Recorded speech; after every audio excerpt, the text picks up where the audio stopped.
अस्सलामु अलैकुम वरहमतुल्लाहि वबरकातुह। आप सभी का हमारे यूट्यूब चैनल अल्फैज़ एकेडमी में खैर मकदम है, स्वागत है। उम्मीद करता हूँ कि आप तमाम हजरात खैर व आफ़ियत से होंगे। अल्लाह रब्बुल आलमीन आपको अपने हिफ्ज़ व अमान में रखे। दोस्तों, जैसा कि आपको मालूम है कि इस चैनल पर काफ़ी दिनों से वीडियोज़ नहीं आ रहे हैं। इसकी वजह यह है कि मैं काफ़ी दिनों से परेशानी में था, जिसकी वजह से वीडियोज़ नहीं बना पा रहा था। अब वो परेशानियां ख़त्म हो चुकी है। तो आज से मैं अरबी व्याकरण का यानी कि अरबिक ग्रामर का एक नया सीरीज़ शुरू कर रहा हूँ, जो बिल्कुल बेसिक लेवल से है, यानी कि शुरुआत से है।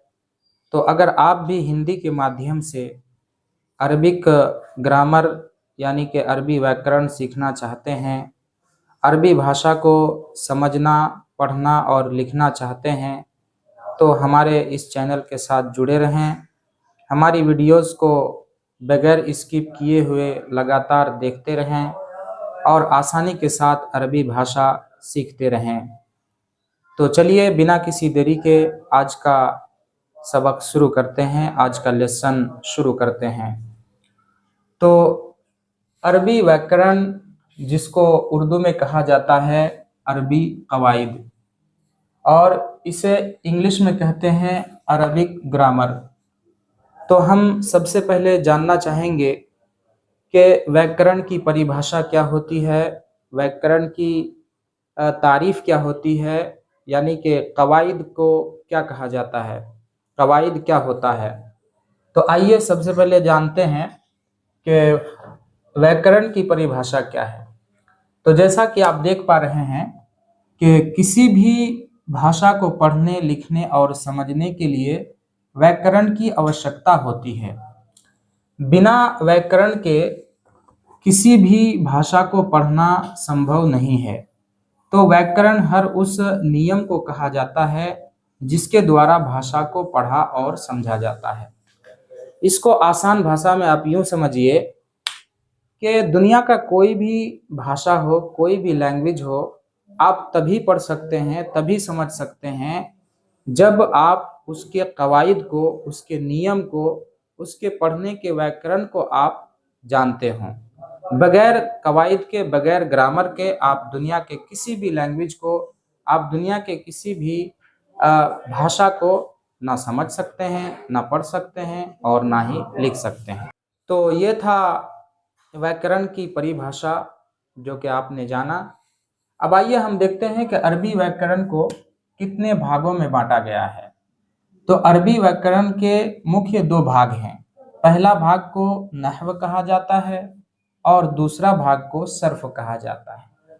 तो सबसे पहले हम जानेंगे कि नहव की परिभाषा क्या है, इल्म नहव की तारीफ क्या है, इल्म नहव में हम कौन कौन सी चीज़ें सीखते हैं। तो आइए देखते हैं नहव की परिभाषा। नहव ऐसे नियमों का जानना जिसके माध्यम से अरबी भाषा के तीनों कलमों के आखिरी हालत को जाना और पहचाना जा सके। अब ये कलमा क्या है वो आगे के लेसन में, आगे के सबक में आपको मालूम हो जाएगा, क्योंकि अरबी व्याकरण और अरबी भाषा की जो बुनियाद है वो कलमा पर ही है। तो ये चीज़ आपको मालूम हो जाएगी। और एक चीज़ कह रहे हैं कि मोरब और मबनी होने के एतबार से, और ये मोरब क्या है और मबनी क्या है ये भी आपको आने वाले सबक में मालूम हो जाएंगे। अब देखते हैं कि नहव सीखने का उद्देश्य क्या है, हम नहव को क्यों सीखते हैं, हमारा सीखने का पर्पस क्या है, मकसद क्या है, उद्देश्य क्या है। तो यहाँ पे जैसा कि आप देख पा रहे हैं कि अरबी भाषा में होने वाली शाब्दिक त्रुटियों से बचा जा सके, यानी अरबी बोलने में, अरबी पढ़ने में, अरबी को समझने में जो गलतियां होती है, जो त्रुटियां होती है शाब्दिक तौर पर, यानी जो लफ्जी गलतियां होती है, उन लफ्जी गलतियों से हम बच सकते हैं अगर हम नहव पढ़ेंगे। तो अगर हमारे अंदर नहव का नॉलेज होगा तो हम अरबी ज़ुबान के जो भी गलतियां हैं, अरबी भाषा में जो भी गलतियां होती है, लफ्जी गलतियां, वो हम नहीं करेंगे, यानी उनसे हम बच जाएंगे। उसके बाद नहव का विषय क्या है, हम जो है नहव में क्या पढ़ेंगे, तो नहव का विषय है कलमा और कलाम। तो दोस्तों ये था आज का लेसन। नेक्स्ट पार्ट में हम कलमा की परिभाषा, कलमा के अक़साम विस्तार से पढ़ेंगे। तो आप आने वाले वीडियोस का इंतज़ार करें।